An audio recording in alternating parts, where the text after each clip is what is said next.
Good evening everyone. आज हम लोग क्लास 11 का चैप्टर फर्स्ट स्टार्ट करने वाले हैं, द लिविंग वर्ल्ड। हम लोग लाइन बाय लाइन समझते हैं एनसीईआरटी के बुक को एंड भी स्टार्ट करते हैं। फर्स्ट पैराग्राफ एक बार पहले समझ लेते हैं। How wonderful is the living world! The wide range of living type is amazing.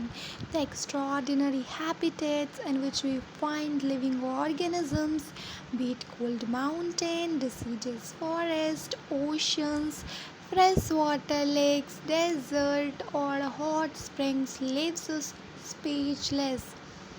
The beauty of a galloping horse, of the maritime birds, the valley of flowers, or the attacking saki walks, and a deep sense of wonder. The ecological conflicts and cooperation among members of a population and among population of a community, or even the molecular traffic inside a cell, make us deeply reflect on what indeed is life, or we can say what is life, what is living being, and what is living. So this question has two implicit question within it. The first is a technical one, and the sixth answer to what living is as opposed to non-living, and the second in a philosophical one, and sixth answer to what the purpose of life is. As scientists, we shall not attempt answering the second question. We will try to reflect on what is life. तो पहले paragraph में ये बताया गया है कि अगर हम बात करें लिविंग वर्ल्ड की, लिविंग ऑर्गेनिजम्स की, उनके बारे में जानना, उनके बारे में पढ़ना, ये बहुत ही वंडरफुल है, बहुत ही अमेजिंग है. द एक्स्ट्राऑर्डिनरी हैबिटेट्स, जहाँ पे लिविंग ऑर्गेनिज्म पाए जाते हैं, जैसे कि cold mountain, deciduous forest, ocean, fresh water lake, desert और हॉट स्प्रिंग, जो कि लिविंग ऑर्गेनिज्म में बहुत सारे जगहों पे पाए जाते हैं. तो अगर हम बात करें तो लिविंग है क्या, तो लिविंग हम बोल सकते हैं वैसे जिनके पास सेल हो वो लिविंग है, या हम उन कैटेगराइज कर सकते हैं. जिनके पास सेल नहीं है वो नॉन लिविंग है. अब सेल क्या है, अगर हम सेल की बात करें, cell is a basic structural and functional unit of life.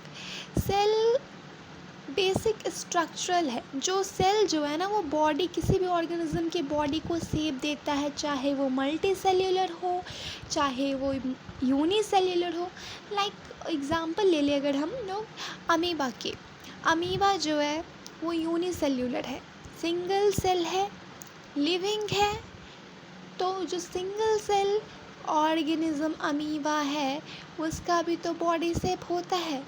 भले ही बॉडी से फिक्स ना हो, बट वो जो उसका सेल है उसको शेप तो प्रोवाइड करता है एट अ टाइम.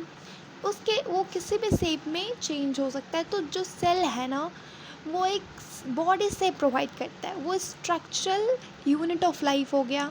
अब फंक्शनल यूनिट कैसे है, उस अमीबा में उस अमीबा जो वो सिंगल सेल से बना हुआ है, उसका जो वो सेल है ना, वो सारे फंक्शन को, मेटाबॉलिज्म, एक्सक्रीशन, डाइजेशन, सारे ही फंक्शन को वो परफॉर्म करता है. तो इस कारण से वो फंक्शनल यूनिट हो गया. सो हम बोल सकते हैं कि सेल है वो फंक्शनल यूनिट है और स्ट्रक्चरल यूनिट है. तो अगर हम सेंटेंस फॉर्म करें तो हम ये बोल सकते हैं, cell is a basic structural and functional unit of life. जैसे कि हम मल्टी सेल्यूलर ऑर्गेनिज्म की बात करें तो हम लोग में पर्टिकुलर सेल, एक सिंगल सेल सारे फंक्शन को परफॉर्म नहीं कर रहा है. एक सेल मिलके बहुत सारे टिश्यू बना रहे हैं, बहुत सारे टिश्यू मिलके ऑर्गन बना रहे हैं, बहुत सारे ऑर्गन मिलके ऑर्गन सिस्टम बना रहे हैं, देन बहुत सारे ऑर्गन सिस्टम मिलके लिविंग ऑर्गेनिज्म बना रहे हैं. तो जो यूनिसेल्यूलर है, यूनी यानी कि वन, तो जिसके पास एक सेल हो वो हो गया यूनिसेल्यूलर. और multi cellular, multi it means many, तो मैनी जिसके पास बहुत सारे सेल हो, एक से अधिक सेल हो, बहुत सारे सेल हो, तो हो गए मल्टी सेल्यूलर। अगर हम बात करें मल्टी सेल्यूलर ऑर्गेनिज्म में, जैसे कि हम लोग ह्यूमन हैं, तो हम लोग अपना ही एग्जांपल ले लेते हैं।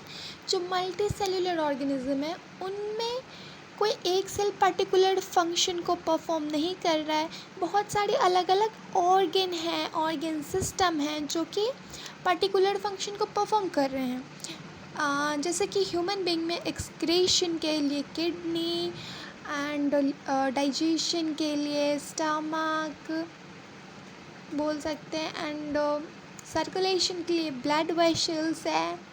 सो बहुत सारे अलग अलग जो ऑर्गन हैं, जो ऑर्गन सिस्टम है, वो अलग अलग अपना पर्टिकुलर फंक्शन परफॉर्म कर रहे हैं।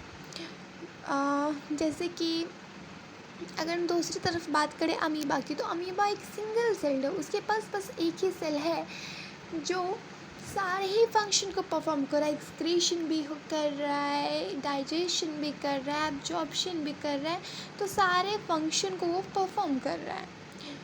तो ये बात हो गई। अब अगर हम बात करें living organism, non living organism की, तो लिविंग ऑर्गेनिज्म ऐसे ऑर्गेनिज्म हो गए जिनके पास सेल है। तो अब तुम समझ गए कि सेल है क्या, समझ चुके हैं। Basic structural and functional unit of life है, ठीक है। और जो नॉन लिविंग ऑर्गेनिज्म हो गए वो उनके पास सेल नहीं है, मेटाबॉलिज्म नहीं हो रहा है। जो लिविंग ऑर्गेनिज्म है उनमें मेटाबॉलिज्म होगा, जो नॉन लिविंग ऑर्गेनिज्म है उनमें मेटाबॉलिज्म नहीं होगा। तो हम उसको डिटेल में अभी पढ़ते हैं। तो हमारा नेक्स्ट टॉपिक है व्हाट इज़ लिविंग।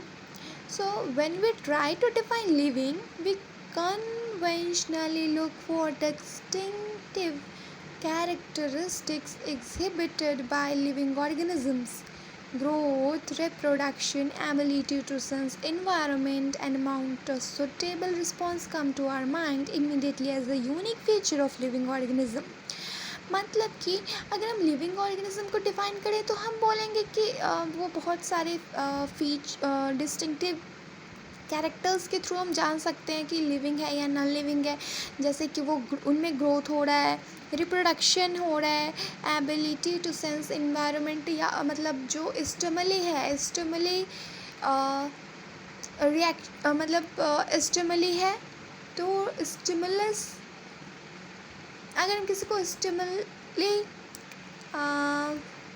अगर मैं सिंपल भाषा में समझाऊँ तो वो रिस्पॉन्स कर रहे हैं, एक्शन वो रिस्पॉन्स कर रहे हैं। इन्वायरमेंट अगर जैसे कि हम बात करें, हाँ, गर्मी का भी मौसम है, तो गर्मी के टाइम में कैसे अभी टेम्परेचर है तो हम लोग कॉटन क्लॉथ्स पहनते हैं बस।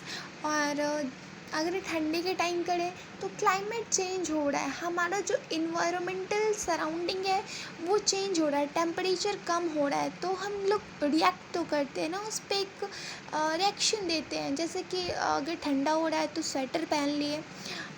और दूसरी एग्जांपल अगर दूँ, अगर कोई घर है, अगर हम उसको एक थप्पड़ मारें तो वो क्या करेगा, अपने आँख को बंद कर लेगा। जैसे हम उसको ऐसे हाथ उठाए थप्पड़ मारने के लिए तो अपने आँख को बंद कर लेगा, तो that is the reaction, that is response. तो इसके बारे में हम लोग डिटेल में आगे पढ़ेंगे इसी चैप्टर में। सो अभी आगे पढ़ते हैं। सो जो ये रिस्पॉन्स करना इन्वायरमेंट के अकॉर्डिंग, इन्वायरमेंटल कंडीशन के अकॉर्डिंग, ये हमारा यूनिक फीचर है, one of the unique feature है। One can add a few more feature like metabolism, ability to self-replicate, self-organize, interact and emergence to this list. So बहुत सारे और भी property हम लोग ऐड कर सकते हैं इसमें, just like metabolism, ability to self-replicate, self-organize, interact and emergence to this list. So let us try to understand each of them. तो पहले हम लोग क्या चीज़ की बात करते हैं, पहले हम लोग ग्रोथ की बात करते हैं। अब ग्रोथ है क्या, ग्रोथ इंक्रीज इन मास, जब मास बढ़ेगा, या इंक्रीज इन नंबर, जब नंबर बढ़ेगा किसी इंडिविजुअल का, किसी ऑर्गेनिज्म का, दैट इज़ ग्रोथ. सो यहाँ पे increase in mass and increase in number of individual are twin characters of growth. यहाँ पे जो इंक्रीज इन मास, अगर मास बढ़ेगा या फिर नंबर बढ़ेगा किसी इंडिविजुअल का, ये दोनों दो कैरेक्टर है, twin characters of growth. And ये लाइन बहुत बहुत इम्पॉर्टेंट है, that is living organism living organisms growth का जो ये line, increase in mass and increase in number of individuals are twin characters of growth. अब हम बात करते हैं multi cellular organism. A multi cellular organism grows by cell division. जो multi cellular organism होते हैं वो कैसे ग्रो करते हैं? सेल डिवीजन के थ्रू ग्रो करते हैं. In plants this growth by cell division occurs continuously through their life span. जो प्लांट्स होते हैं इनमें जो ग्रोथ होता है कंटिन्यूसली होता है, इनमें ग्रोथ रुकता नहीं, कंटिन्यूसली ग्रोथ होता है. जैसे कि उनका जो लाइफ स्पैन है, उनका जो जीवन काल है, उनके जीवन काल तक कंटिन्यूसली ग्रोथ होता है. सो जो जितने भी प्लांट्स हैं उनमें जो ग्रोथ होता है ना, कंटिन्यूस होता है throughout the life span. In animals this growth is seen only up to certain age. जो एनिमल्स होते हैं इनमें ना ग्रोथ किसी खास उम्र तक ही होता है, at a limited certain age हम बोल सकते हैं, किसी भी खास एज तक ही होता है, उसके बाद ग्रोथ नहीं होता है. However cell division occur in certain tissues to certain tissues to replace lost cell. तो जो लिविंग ऑर्गेनिज्म है, स्पेशली मल्टी सेल्यूलर ऑर्गेनिज्म में सेल डिवीजन होता है जिसको ग्रोथ बोलते हैं. तो ग्रोथ जो सेल डिवीजन हो रहा है वो किसी भी टिश्यू को रिप्लेस्ड करने के लिए भी होता है. जैसे कि हमारा हाथ कट गया तो उस जगह का सेल डैमेज हो चुका है एंड उसके जगह पे न्यू सेल डिवाइड करेंगे, न्यू सेल फॉर्म होंगे. सो उसको हम बोल सकते हैं सेल डिवीजन, जो कि मल्टी सेल्यूलर में होता है ग्रोथ के लिए. अब यूनिसेल्यूलर ऑर्गेनिज्म की बात करें. Unicellular organism grow by cell division. अब यूनिसेल्यूलर भी सेल डिवीजन करते हैं. One can easily observe this in vitro culture by simple counting the number under the microscope, counting the number of cells under the microscope. जो कि cell division है unicellular में, उसमें हम easily काउंट कर सकते हैं नंबर ऑफ सेल्स को माइक्रोस्कोप के अंदर. In majority of higher animals and plants growth and reproduction are mutually exclusive event. Mutually exclusive event क्या हुआ यहाँ पे? Mutually exclusive event are those events, two events doesn't take at a same time. So two events doesn't take at a same time. Like हम बात करें कि हम लोग जो मल्टी सेलुलर ऑर्गेनिज्म है ह्यूमन, हम लोग ग्रो करते हैं लेकिन रिप्रोड्यूस नहीं करते. मतलब कि रिप्रोड्यूस भी करते हैं but at a certain time.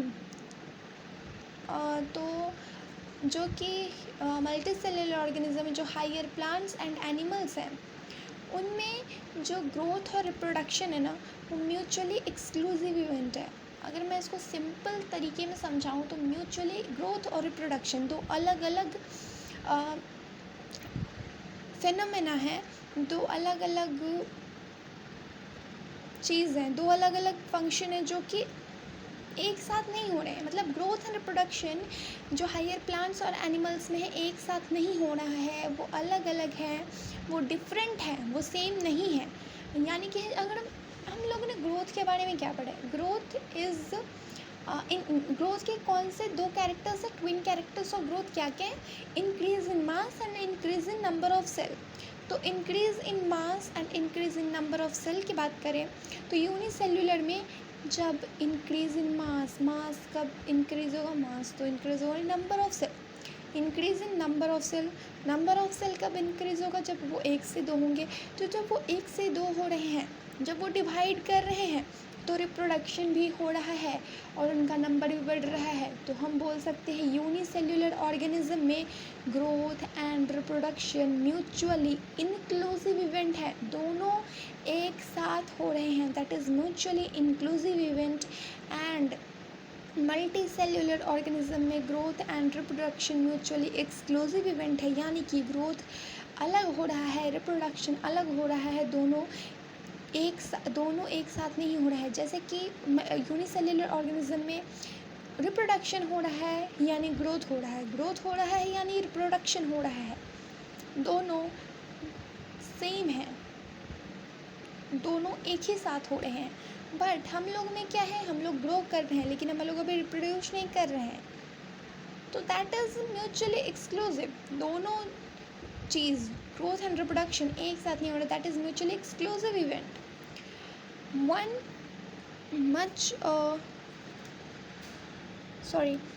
must remember that increase in body mass is considered as growth. अभी हम लोग ने बात किया कि increase in body mass, body के मास में इंक्रीज होगा, दैट इज़ ग्रोथ, हम लोग पढ़ चुके हैं। One of the character of growth, non-living object also grow if we take increase in body mass as a criteria of growth. अच्छा, तो अगर हम नॉन लिविंग ऑर्गेनिज्म की बात करें तो नॉन लिविंग ऑर्गेनिज्म भी ग्रो करते हैं। अब आप लोग बोलोगे अरे नॉन लिविंग ऑर्गेनिज्म कैसे ग्रो करते हैं? तो नॉन लिविंग ऑर्गेनिज्म, अच्छा पहले एक चीज़ बताओ, जो ग्रोथ है ना, ग्रोथ में आप लोगों ने क्या क्या पढ़ा? Growth increase in mass increase होगा तब भी ग्रोथ कहलाएगा, नंबर इंक्रीज होगा, नंबर ऑफ इंडिविजुअल इंक्रीज होगा तब भी ग्रोथ कहलाएगा। तो हम बोल सकते हैं कि जो अगर हम अभी गर्मी के टाइम में जाएंगे जैसे हिल एरिया में, पहाड़ों पे, तो हम क्या देखेंगे? उसका जो एक्चुअल मास है, माउंटेन का जो एक्चुअल मास है, एक्चुअल हाइट है, ठीक है। अगर हम सेम प्लेस पे, सेम हिली एरिया पे ठंडी के टाइम में जाएंगे बोल सकते हैं इन दिसंबर एंड जनवरी, तो हम लोग क्या देखेंगे? Accumulation of snow on that mountain and that leads to increase in height. मतलब कि जो माउंटेन था, जो गर्मी के टाइम में था, उस पर कोई स्नो नहीं था, उसका एक्चुअल हाइट जो था उससे उसका हाइट इंक्रीज़ हो गया, बढ़ गया है दिसंबर जनवरी में in the time of winter, क्योंकि जो माउंटेन था, जो पहाड़ था, उस पे बहुत सारे बर्फ़ आके जम गए हैं, बहुत सारे बर्फ़ आके इकट्ठा हो गया है, दैट एक्यूमुलेशन हो गया। एक्यूमुलेशन मतलब जमा होना, इकट्ठा होना। तो बहुत सारे बर्फ़ का एक्यूमुलेशन हो गया, तो उसके कारण जो उसका एक्चुअल हाइट है उससे थोड़ा वो हाइट इंक्रीज़ हो गया, तो दैट इज़ इंक्रीज इन मास बढ़ गया, ग्रोथ हो रहा है। तो हम लोग बोल सकते हैं कि increase in mass is one of the character of growth. तो यहाँ पे जो माउंटेन है नॉन लिविंग ऑर्गेनिज्म, लेकिन उसका मास बढ़ रहा है तो वो भी ग्रो कर रहा है। तो ग्रोथ क्या है? ग्रोथ कैरेक्टरिस्टिक फीचर है। मतलब अगर हम बात करें कैरेक्टरिस्टिक एंड डिफाइनिंग फीचर, तो फीचर होते हैं जिसके बेसिस पे हम बोल सकते हैं ये लिविंग है, ये नॉन लिविंग है, या फिर जो कैटेगराइज कैसे करते हैं हम लोग। तो डिफाइनिंग फीचर वैसा फीचर है जो कि सिर्फ और सिर्फ लिविंग ऑर्गेनिज्म में पाया जाएगा। मेटाबॉलिज्म सिर्फ और सिर्फ लिविंग ऑर्गेनिज्म में होगा। सेल्यूलर ऑर्गेनाइजेशन सिर्फ और सिर्फ लिविंग ऑर्गेनिज्म में होगा। सो जो भी फीचर्स है जो सिर्फ लिविंग ऑर्गेनिज्म में ही पाए जाएंगे, वो हो जाएंगे डिफाइनिंग फीचर। और वैसे डिफाइनिंग फीचर में एक्सेप्शन प्रेजेंट नहीं होगा। अगर एक्सेप्शन प्रेजेंट है देन वैसे फीचर कैरेक्टरिस्टिक फीचर हो जाएंगे, जैसे कि ग्रोथ में एक्सेप्शन प्रेजेंट है कि ग्रोथ नॉन लिविंग में भी हो रहा है, लिविंग में भी हो रहा है। सॉरी, ग्रोथ में एक्सेप्शन प्रेजेंट नहीं है, रिप्रोडक्शन में एक्सेप्शन प्रेजेंट है। रिप्रोडक्शन में कैसे एक्सेप्शन प्रेजेंट है? सारे ही ह्यूमन रिप्रोड्यूस नहीं कर सकते, सारे ही एनिमल रिप्रोड्यूस नहीं कर सकते। अगर हम बात करें म्यूल की, म्यूल किसका कॉम्बिनेशन है? हॉर्स और डोंकी का, जो कि स्टेराइल है, जो रिप्रोड्यूस नहीं कर सकता। अगर हम बात करें ह्यूमंस में भी, some of the human couples are sterile, तो रिप्रोड्यूस नहीं कर सकते, वो क्या हो गया? एक्सेप्शन हो गया। और जहाँ जिस भी फंक्शन, जिस भी कैरेक्टर्स में एक्सेप्शन प्रेजेंट हो, वैसे कैरेक्टर और वैसे फीचर को हम लोग बोलेंगे कैरेक्टरिस्टिक फीचर। ठीक है, तो कैरेक्टरिस्टिक फीचर कौन कौन से हो गए? कैरेक्टरिस्टिक फीचर हो गए ग्रोथ एंड रिप्रोडक्शन। ग्रोथ और रिप्रोडक्शन कैरेक्टरिस्टिक फीचर हैं। अगर हम बात करें कॉन्शियसनेस, हम कॉन्शियस हैं, रिस्पॉन्स कर रहे हैं इन्वायरमेंटल चेंज में, अपने सराउंडिंग में जो चेंज हो रहा है उस पर हम रिस्पॉन्स कर रहे हैं, सो दैट इज़ कॉन्शियसनेस। और कॉन्शियसनेस हर लिविंग ऑर्गेनिज्म में पाया जाता है। सारे ही लिविंग ऑर्गेनिज्म रिस्पॉन्स करते हैं, अगर उनका जो सराउंडिंग है वो चेंज होगा, उनका हैबिटेट चेंज होगा, सारे ऑर्गेनिज्म रिस्पॉन्स करेंगे। सो consciousness is a defining feature. इसके बारे में हम लोग नेक्स्ट वीडियो में बात करेंगे। सो यहाँ पे थोड़ी बहुत बात हो रही है अभी। Growth therefore can not be taken as a defining feature, sorry this one, या non-living objects also grow if we take increase in body mass as a criteria for growth. Boulders and sand mountains और mountains do grow, मतलब अगर मैं जैसे बताई हूँ कि mountain भी ग्रो करते हैं जहाँ पे एक्यूमुलेशन हो रहा है, इंक्रीज इन मास हो रहा है। इंक्रीज इन मास अगर हम क्राइटेरिया लें तो ग्रोथ हो रहा है, नॉन लिविंग ऑर्गेनिज्म में भी ग्रोथ हो रहा है। However this kind of growth exhibited by the non living organism, ऐसा जो ग्रोथ होता है वो नॉन लिविंग ऑर्गेनिज्म में ही होता है। इस बाय एक्यूमुलेशन ऑफ मटेरियल, किसके कारण होता है? एक्यूमुलेशन ऑफ मटेरियल, किसी भी मटेरियल के जमा होने के कारण होता है। कहाँ जमा होता है? ऑन द सर्फेस, उसकी सर्फेस पे। In living organism growth is from inside. जो लिविंग ऑर्गेनिज्म है उनमें ग्रोथ इंटरनल होता है, अंदर से होता है, इनसाइड अंदर से होता है, इंटरनल ग्रोथ होता है।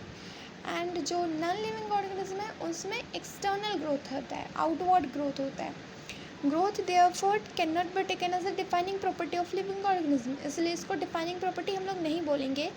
Condition under which it can be observed in all living organism have to explained, and then we understand that is a characteristic of living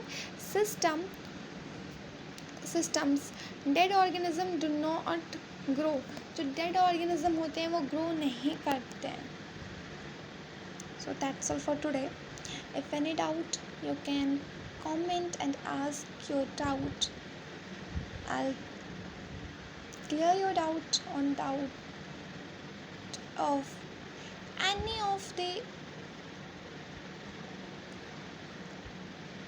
topics whatever I taught today in this video. You can ask doubt from this topics and comment. I'll solve it, I'll explain you.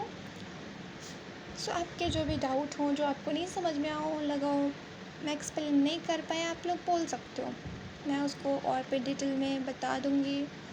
आपके जो doubts हैं उनको explain कर दूँगी। That's all for today. Thank you.